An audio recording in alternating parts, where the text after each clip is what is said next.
Hello friend, my name is Aniket and आज हम very important batch की अनाउंसमेंट कर रहे हैं जिसका नाम है साहस बैच। इस बैच में हम वेरी इम्पोर्टेंट एमसीक्यू डील्स करेंगे जो कि जो एग्ज़ाम पॉइंट ऑफ व्यू से इम्पोर्टेंट होंगे। ओके, जैसे कि एम्स नॉरसेट हो गया, एमएनएस हो गया और ईएसआईसी हो गया। ओके, सो आज से हम ये बैच स्टार्ट कर रहे हैं। हर रोज़ 8 बजे ये वीडियो अपलोड हो जाएगा, तो ये वीडियो देखना ना भूले बिकॉज़ ये सभी जो एमसीक्यूज़ है वो एग्ज़ाम पॉइंट ऑफ व्यू से बहुत इम्पोर्टेंट रहेंगे और आपको ज़रूर फ़ायदा दिलाएंगे। So let's watch the video on the learn nursing next channel. Okay, इससे आपको ज़रूर फ़ायदा मिलेगा। तो गाइस, आज हम डिस्कस करेंगे the MCQ of diabetic ketoacidosis and diabetes insipidus. Okay, very important topic है। Okay, so let's start this session. तो today the first MCQ is the electrolyte imbalance occurs in the diabetes mellitus except। Question में पूछा गया है कि जो diabetes mellitus होता है उनमें कौन सा इलेक्ट्रोलाइट इम्बैलेंस होता है, एक्सेप्ट पूछा है। यहाँ एक्सेप्ट पे ध्यान देना ज़रूरी है। ओके, सो जो इलेक्ट्रोलाइट इम्बैलेंस होता है वो कौन सा होता है डायबिटीज़ मेलाइटस में, ये जान लेते हैं। तो सबसे पहले मैं बताता हूँ कि जो इंसुलिन जो होता है ये एक हार्मोन है। जो इंसुलिन है उसका काम क्या होता है? जो इंसुलिन का काम होता है वो ब्लड की ग्लूकोज लेवल डिक्रीज़ करता है। जो कैल्शियम होता है वो भी डिक्रीज़ करता है, जो पोटेशियम होता है वो भी डिक्रीज़ करता है और जो मैग्नीशियम होता है उसको भी डिक्रीज़ कर देता है। इंसुलिन क्या है? ये हार्मोन है। ये क्या करता है? जो ब्लड का एक्सेस जो ग्लूकोज है, एक्सेस जो कैल्शियम है, एक्सेस पोटेशियम है, एक्सेस मैग्नीशियम है, इन सब को क्या कर देता है? वो बॉडी में स्टोर कर देता है। ओके, जो लीवर होता है उसमें स्टोर कर देता है। उसकी वजह से क्या होता है कि जो मिनरल्स होते हैं, जो ग्लूकोज होता है, उसका लेवल बॉडी में मेंटेन रहता है, ब्लड में मेंटेन रहता है। ओके, तो अगर पेशेंट को डायबिटीज़ मेलाइटस है तो डायबिटीज़ मेलाइटस में क्या होता है? पार्शियल लैक ऑफ इंसुलिन होता है, इंसुलिन कम होता है। उसकी वजह से क्या होगा? हाइपर कैलेमिया होगा पेशेंट को, हाइपर मैग्नीसेमिया भी होगा, हाइपर कैल्सीमिया भी होगा, पर हाइपोफॉस्फेटेमिया नहीं हो सकता। तो इसका आंसर जाएगा answer D, that is hypophosphatemia. Okay, so we are completed with our first MCQ. Let's learn the next MCQ. The answer is option D, that is a hypophosphatemia. Okay, next MCQ. The MCQ is which of the following mineral play important role in the synthesis and production of the insulin? Question ये पूछ रहा है कि ऐसा कौन सा mineral है जो इम्पोर्टेंट रोल प्ले करेगा in the synthesis and production of insulin. Insulin बनाने में कौन सा मिनरल जो है वो हेल्पफुल रहता है? Okay, option A zinc, option B selenium, option C magnesium and option D that is a chromium. ऐसा कौन सा मिनरल है जो इंसुलिन सिंथेसिस को प्रमोट करेगा? तो जो इसका ऑप्शन है वो है option A, that is zinc. Zinc ये ऐसा मिनरल है जो इंसुलिन के प्रोडक्शन को और सिंथेसिस को करता है। Okay, so option A, that is zinc. Then let's move to our next question. The third question is client admitted to an emergency department, okay, has ketone in blood and urine. Which situation is associated with his physiological finding? Should nurse focus when collecting additional data about the client? Okay, मैं फिर एक बार question read करता हूँ। Client admit to an emergency department. Okay, एक client है, उसको admit किया इमरजेंसी डिपार्टमेंट में। क्यों? क्योंकि उसके जो ब्लड में जब उन्होंने इन्वेस्टिगेशन किए तब उसके रिपोर्ट में क्या आया, ब्लड और यूरिन में कीटोन्स प्रेजेंट आए। मतलब इससे ये प्रेडिक्ट होता है कि जो ये पेशेंट है ये कीटो एसिडोसिस का पेशेंट है। ओके, कौन सा पेशेंट है? कीटो एसिडोसिस का पेशेंट है, क्योंकि उसका जो ब्लड है और यूरिन है उसमें कीटोन बॉडीज फाउंड हुए हैं। तो विच situation associated with his physiological finding should nurse focus when collecting additional data of the client? मतलब ऐसी कौन सी फिजियोलॉजिकल फाइंडिंग है जिससे हम ये कह सकते हैं कि जो ऐसी कौन सी फिजियोलॉजिकल फाइंडिंग है जिससे हम ये पता कर सकते हैं कि जो डाटा है जो क्लाइंट का वो क्या है? Okay, so option A is alcoholism, option B bone healing, option C starvation, option D positive nitrogen balance. Okay, so तो गाइस इसका आंसर जाएगा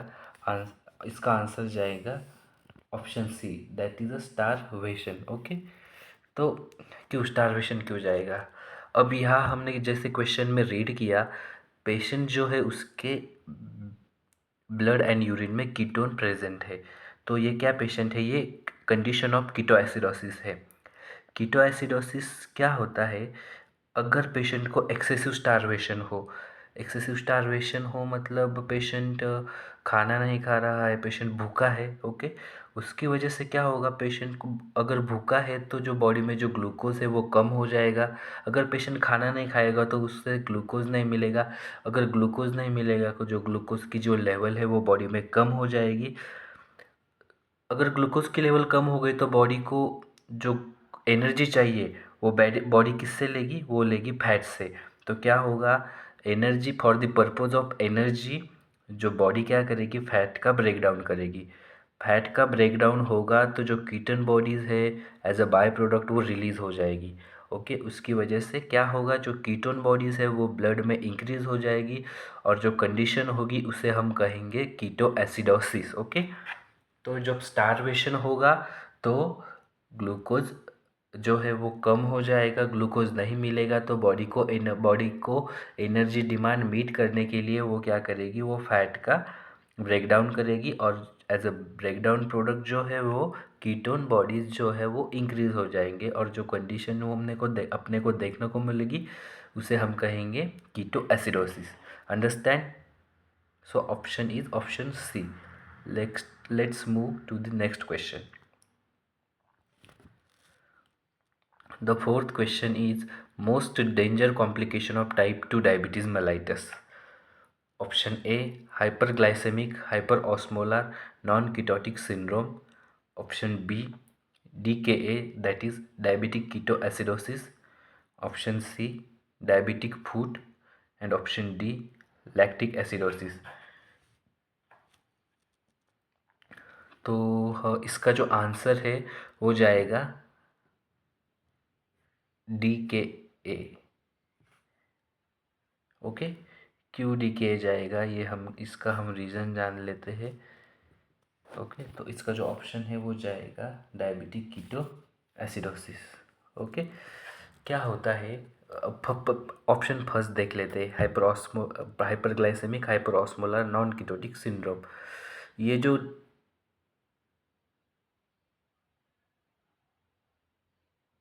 ये जो है, सॉरी ये क्वेश्चन थोड़ा गलत हो चुका है। ये जो है most danger complication of type first diabetes mellitus है, इसको हम थोड़ा करेक्ट करेंगे। ओके,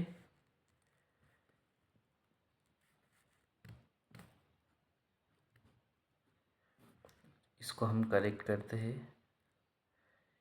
ये जो है वो क्या है, टाइप फर्स्ट है।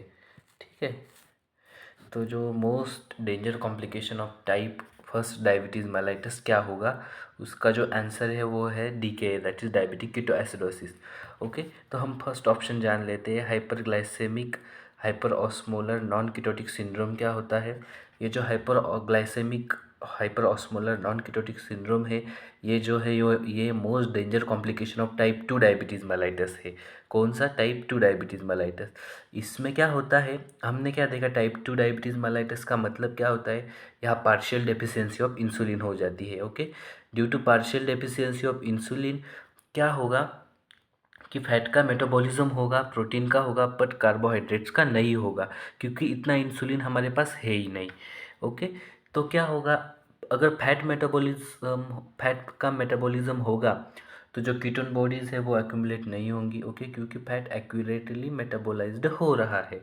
Okay, so this is the hyperglycaemic hyperosmolar non ketotic syndrome. It is the most danger complication of type second diabetes mellitus.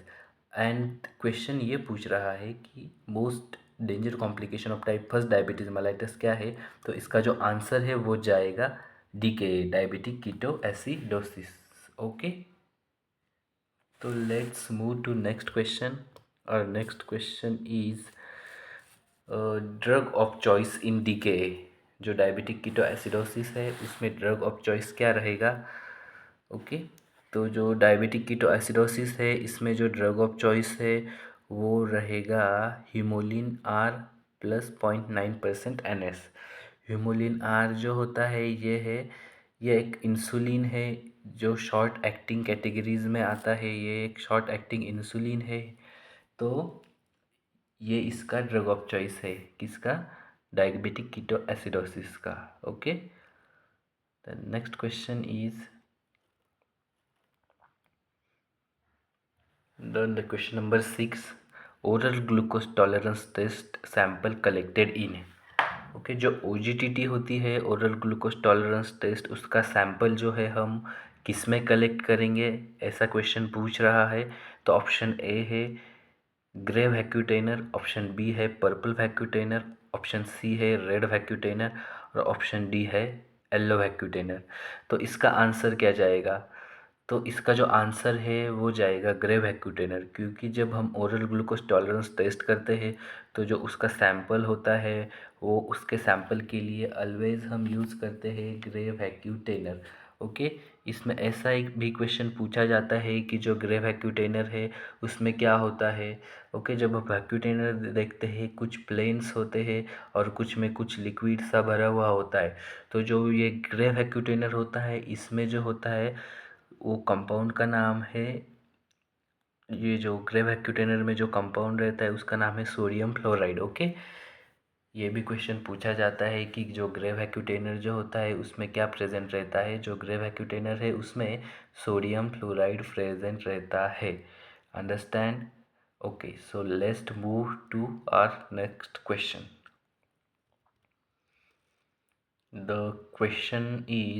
The seventh question is most damaged cranial nerve in the diabetes mellitus। Okay, जो सबसे damage cranial nerve कौन सी है diabetes mellitus में? Option A है oculomotor, option B है एब्डुसेंट, option C है optic nerve and option D है facial nerve. Okay, तो इसका जो ऑप्शन है वो जाएगा ऑप्शन ए। जो डायबिटीज़ मेलाइटस है उसमें सबसे ज़्यादा जो क्रैनियल नर्व डैमेज होती है वो है ऑक्यूलोमोटर नर्व, जो थर्ड क्रैनियल नर्व है। ओके, ये मोस्टली डैमेज होती है डायबिटीज़ मेलाइटस में। Okay, so next question is during physical examination of the client during physical examination of a client breath having fruity odor, what would help you to suspect? मतलब हम patient का physical examination कर रहे हैं during which patient के breathe से Frooti order आया। Okay, तो हम क्या सस्पेक्ट करेंगे? ओके,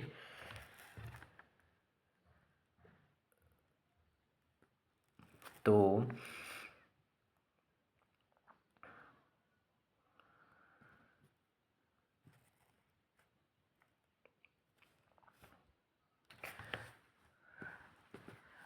इसका जो आंसर रहेगा वो रहेगा कीटो एसिडोसिस।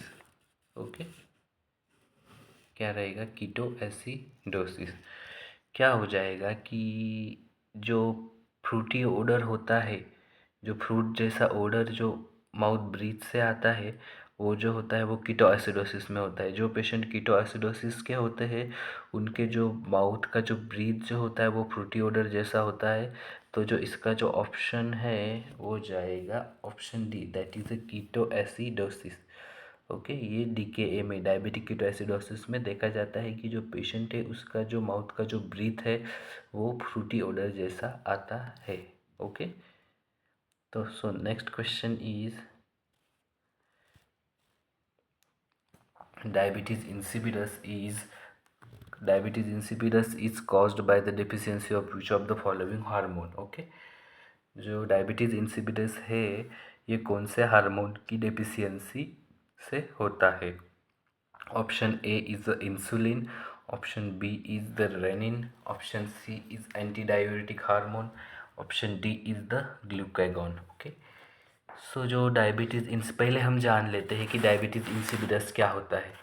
ओके, डायबिटीज़ इंसिपिडस ये ऐसी कंडीशन है जिसमें जो एडीएच हार्मोन होता है, एंटी डाययूरेटिक हार्मोन, वो डिक्रीज़ हो जाता है। ये ध्यान में रखना बहुत इम्पोर्टेंट है, यहाँ कन्फ्यूजन होता है। डायबिटीज़ इंसिपिडस यानी जब एडीएच एंटी डाययूरेटिक हार्मोन की लेवल डिक्रीज़ हुई, उसकी वजह से क्या होगा, अगर एडीएच की लेवल डिक्रीज़ हुई तो जो वाटर रीएब्जॉर्प्शन है वो भी डिक्रीज़ हो जाएगा। अगर वाटर रीएब्जॉर्प्शन डिक्रीज़ होगा तो जो ज़्यादा वाटर है वो यूरिन के थ्रू बाहर जाएगा, मतलब कंडीशन क्या होगी, पॉलीयूरिया। ओके, अगर पॉलीयूरिया हुआ तो जो यूरिन की स्पेसिफिक ग्रेविटी है वो डिक्रीज़ हो जाएगी। इस कंडीशन को हम कहते हैं डायबिटीज़ इंसिपिडस। ओके, फिर एक बार बताता हूँ दोस्तों, डायबिटीज़ इंसिपिडस मतलब जो एडीएच होता है एंटी डाययूरेटिक हार्मोन वो डिक्रीज़ हो जाता है। वो डिक्रीज़ हो जाने की वजह से जो वाटर रीएब्जॉर्प्शन है वो डिक्रीज़ हो जाता है। वाटर रीएब्जॉर्प्शन डिक्रीज़ हो जाने की वजह से किडनी वाटर रीएब्जॉर्ब नहीं करेगी, और अगर किडनी ने वाटर रीएब्जॉर्ब नहीं किया तो वो जो वाटर है वो यूरिन के थ्रू ज़्यादा बाहर पड़ेगा, जिस कंडीशन को हम कहते हैं पॉलीयूरिया। और पॉलीयूरिया की होने की वजह से जो यूरिन स्पेसिफिक ग्रेविटी है वो भी डिक्रीज़ हो जाएगी। इसे हम कहते हैं डायबिटीज़ इंसिपिडस। तो ऐसा कौन सा हार्मोन है जिसकी वजह से डायबिटिक इंसिपिडस होता है? उसका नाम है anti diuretic hormone ADH. So the option is option C, that is a anti diuretic hormone. Okay, so next question is question number 10।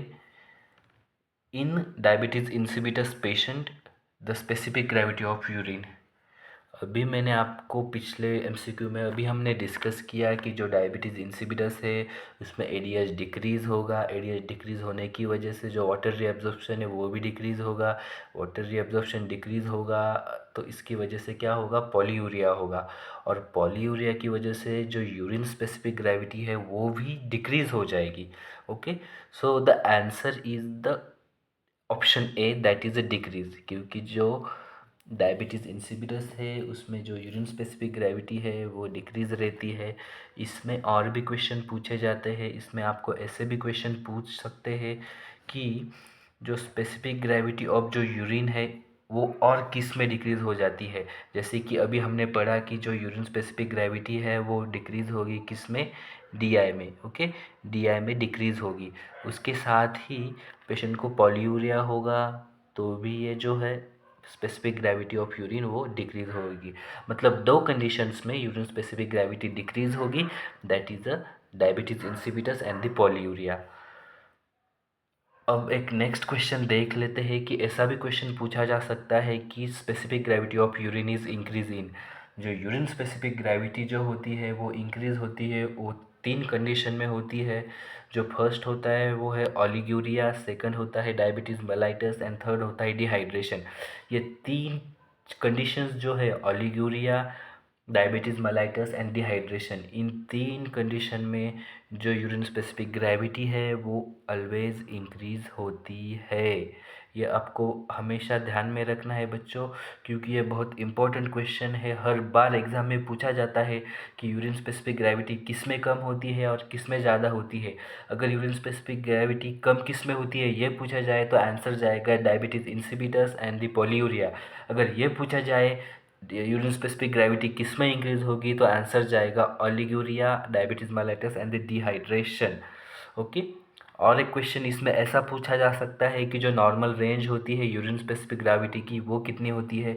जो नॉर्मल रेंज है यूरिन स्पेसिफिक ग्रेविटी की वो होती है 1.005 to 1.030, 1.005 to 1.030।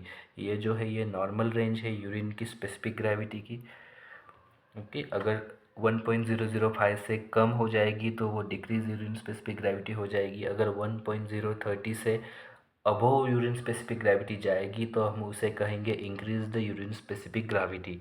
Okay. So let's move to the next question. Our next question is question number 11. Okay. So question number 11 is, which endocrine disorder would nurse assess for a client who has closed head injury with increased ICP? Okay. इसमें पूछा गया है कि जो patient है उसको क्या है, क्लोज्ड हेड इंजरी है। ओके। पेशेंट को क्या है, क्लोज्ड हेड इंजरी है। और ऐसे पेशेंट में जो एंडोक्राइन डिसऑर्डर है वो क्या एक्सपेक्ट हम कर सकते हैं। ओके। अब मैं आपको एक कॉन्सेप्ट बता देता हूँ। ओके। जब पेशेंट को क्लोज हेड इंजरी होती है, ओके, जब पेशेंट को क्लोज हेड इंजरी होगी तो क्या होगा। अगर हेड इंजरी होगी तो जो हाइपोथैलेमस है वो भी इंजर्ड हो जाएगा, वो भी डिस्टर्ब हो जाएगा, ऑब्वियसली हो जाएगा। ओके। सो अगर हाइपोथैलेमस इंजर्ड हो गया, वो डिस्टर्ब हो गया, तो वो क्या करेगा, जो सीक्रेशन ऑफ एडीएच है एंटी डायबिटिक हार्मोन वो डिक्रीज़ कर देगा। अगर सीक्रेशन ऑफ एडीएच डिक्रीज़ हो गया तो पेशेंट को क्या हो जाएगा, डायबिटीज़ इंसिपिडस हो जाएगा। अभी पिछले क्वेश्चन में हमने देखा कि जो एडीएच होता अपना डायबिटीज़ इंसिपिडस होता है उसमें एडीएच का सीक्रेशन है वो डिक्रीज़ हो जाता है। ओके। सेम क्या हो जाएगा कि पेशेंट को क्लोज हेड इंजरी हो गई तो जो हाइपोथैलेमिक फंक्शन है वो डिस्टर्ब हो जाएगा और जो एडीएच है वो कम हो जाएगा। और एडीएच कम होने की वजह से जो हो जाएगा पेशेंट को वो हो जाएगा डायबिटीज़ इंसिपिडस। ओके। तो इसका ऑप्शन जाएगा option B, that is diabetes insipidus. Okay. So understand. So let's move to next question. Our next question is the question number 12, the confirmed diagnosis of diabetes insipidus. Okay. Option A is urine specific gravity. Option B is water deprivation test. Option C is glucose monitoring. Option D is capillary blood glucose test. Okay. तो क्या जाएगा confirm diagnosis diabetes insipidus का, urine specific gravity, ये ठीक है, ये मान सकते हैं हम, पर इसे हम कंफर्म नहीं कह सकते। Okay.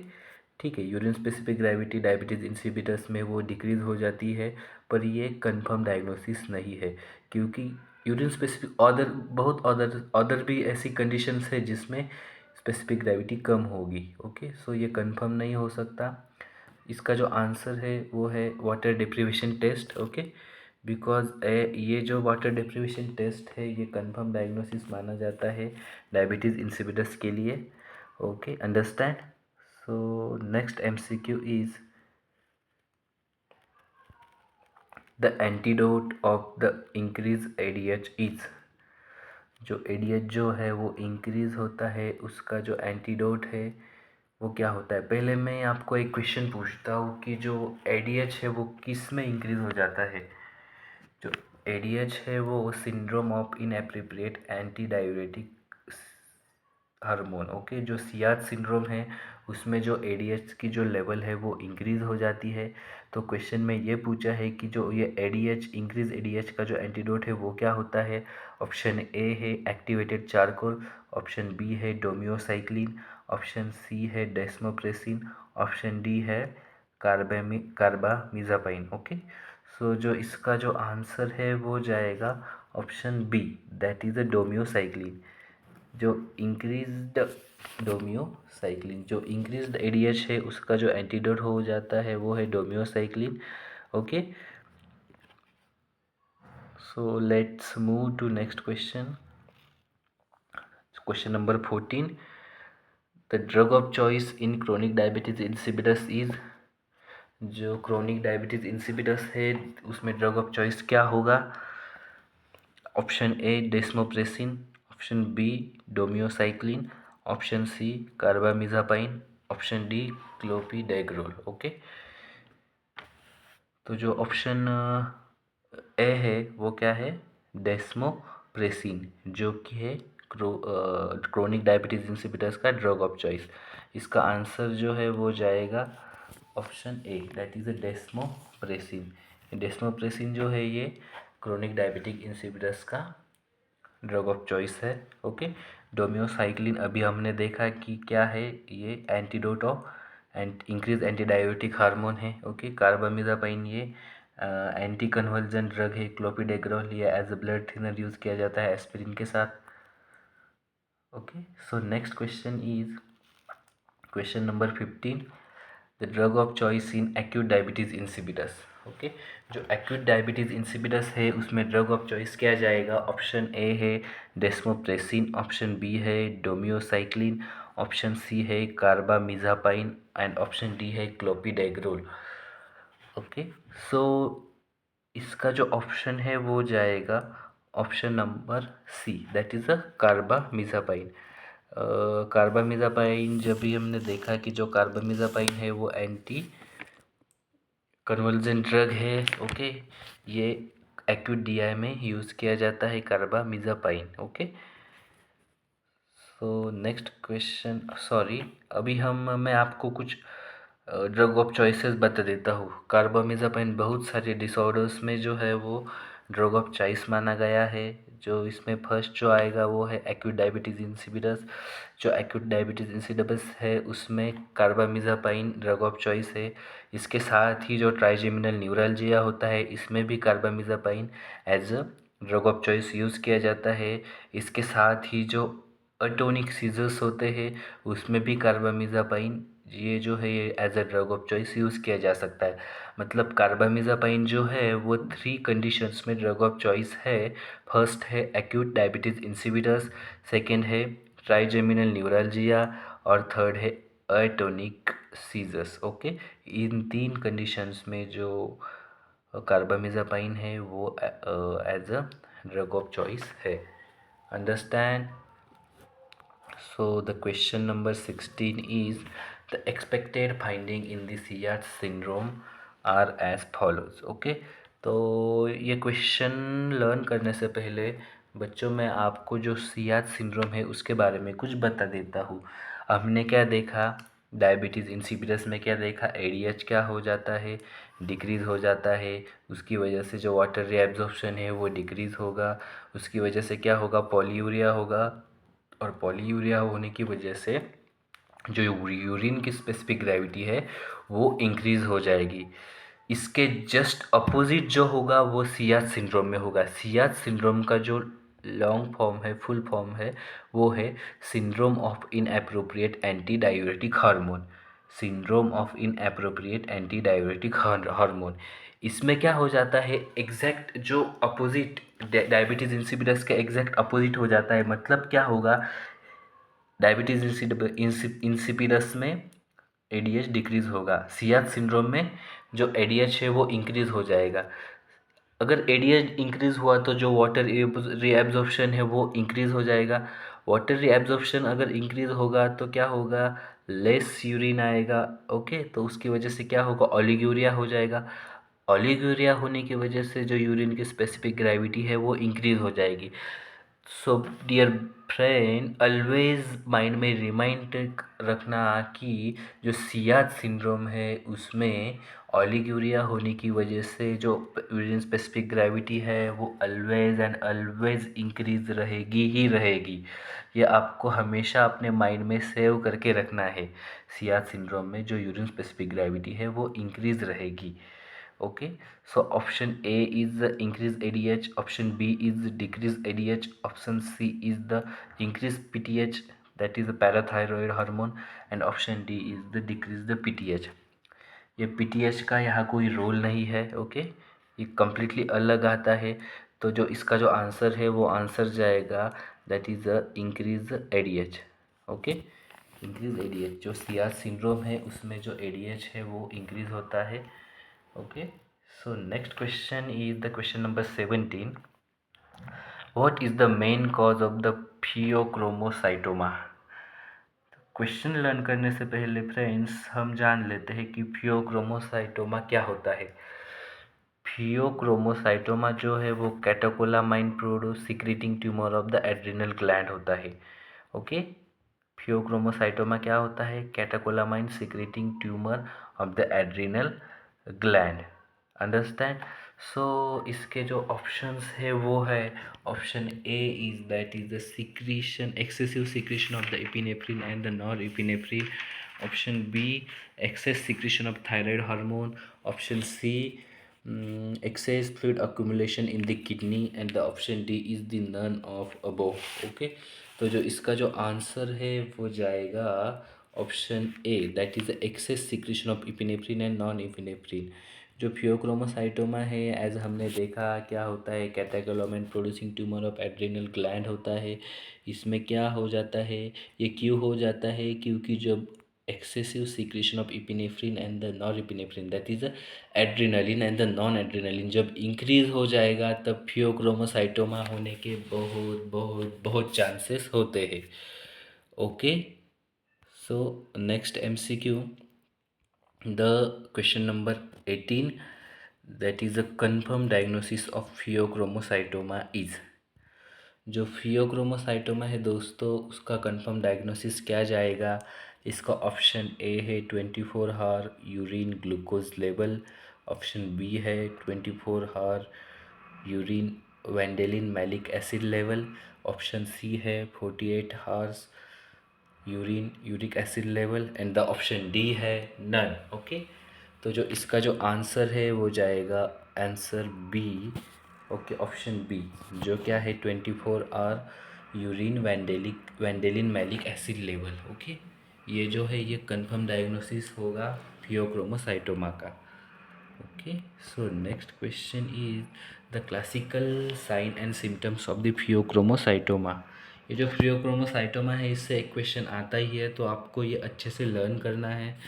Okay, the classical sign and symptoms of pheochromocytoma is the hypertension. Okay, option A is the hypertension, option B is the tachycardia, option C is the sweating, and the option D is the pain. Okay, तो इसका जो answer जाएगा वो जाएगा hypertension को।